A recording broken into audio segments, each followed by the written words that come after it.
நாட்டின் பல பகுதிகளில் 100 மில்லிமீட்டருக்கு அதிக அளவு பலத்த மழைவீழ்ச்சி பதிவாகக்கூடும் என வளிமண்டலவியல் திணைக்களம் எதிர்வு கூறியுள்ளது. வளிமண்டலவியல் திணைக்களம் இன்று வெளியிட்டுள்ள அறிக்கையில் இதனை தெரிவித்துள்ளது.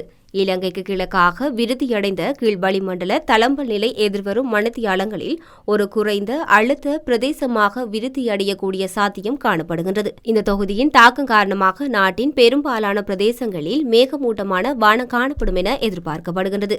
மேல் சப்ரகமுவ, மத்திய, வடமேல், தென் மற்றும் வடக்கு மாகாணங்களில் இடியுடன் கூடிய மழை பெய்யக்கூடும் சாத்தியங்கள் காணப்படுகின்றது. இந்த பிரதேசங்களில் சில இடங்களில் 100 மில்லிமீட்டருக்கு அதிகமான பலத்த மழைவீழ்ச்சி எதிர்பார்க்கப்படுகின்றது.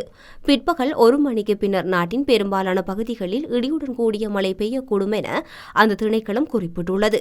இடியுடன் கூடிய மழை பெய்யும் வேளைகளில் தற்காலிகமாக அதிகரித்து வீசக்கூடிய பலத்த காற்று மற்றும் மின்னல் தாக்கங்களினால் ஏற்படக்கூடிய பாதிப்புகளை குறைத்துக் கொள்ள தேவையான முன்னெச்சரிக்கை நடவடிக்கைகளை எடுத்துக் கொள்ளுமாறு பொதுமக்களை வளிமண்டலவியல் திணைக்களம் அறிவுறுத்தியுள்ளது.